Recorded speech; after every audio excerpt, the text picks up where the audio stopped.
दौलत कारखान्याच्या थकीत एफआरपी वाटपाची प्रक्रिया सुरू. गावनिहाय कागदपत्रांची पडताळणी वेगात. 2700 शेतकऱ्यांची प्रक्रिया पूर्ण. कारखाना प्रशासनाचे आवाहन, गैरसमज आणि अफवांपासून दूर राहा. अलकर्णी येथील दौलत शेतकरी सहकारी साखर कारखान्यानं 2010-11च्या गळीत हंगामातील थकीत एफआरपी शेतकऱ्यांना देण्यासाठी आवश्यक प्रक्रिया अंतिम टप्प्यात आणली असून जिल्हाधिकारी कार्यालयाच्या निर्देशानुसार गावनिहाय कागदपत्रांची पडताळणी सुरू आहे. या पार्श्वभूमीवर 8 जुलै रोजी उपजिल्हाधिकारी कार्यालयात विशेष बैठक तर 16 जुलै रोजी कोल्हापूर येथील प्रादेशिक सहसंचालक कार्यालयात आढावा बैठक झाली. कारखाना 2010 ते 2019 दरम्यान बंद असल्यानं त्या कालावधीतील कागदपत्र आणि वारस हक्क तपासणं आवश्यक झालंय. त्यामुळे छायांकित प्रतांच्या आधारे गावनिहाय नियोजन करून ही प्रक्रिया राबवली जाते.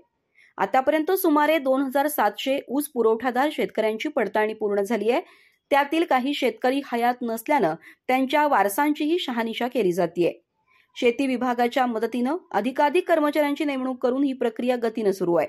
कारखान्याचे मुख्य कार्यकारी अधिकारी विजय मराठे यांनी याबाबत माहिती दिली असून ज्या शेतकऱ्यांची पडताळणी पूर्ण झाली आहे त्यांना लवकरच त्यांच्या खात्यावर थकीत एफआरपीची रक्कम जमा करण्यात येणार आहे. दरम्यान या प्रक्रियेबाबत कुणीही गैरसमज पसरवू नये, कोणत्याही अफवांवर विश्वास ठेवू नये असं स्पष्ट आवाहन दौलत अथर्व साखर कारखाना प्रशासनाच्या वतीनं करण्यात आलंय. शेतकऱ्यांच्या हक्काच्या थकीत रकमेचं वाटप पारदर्शक आणि नियमानुसार करण्यात येत असल्याचंही त्यांनी नमूद केलं. अधिक माहिती आणि ताज्या घडामोडींसाठी आजच आमचे चॅनल सबस्क्राईब करा.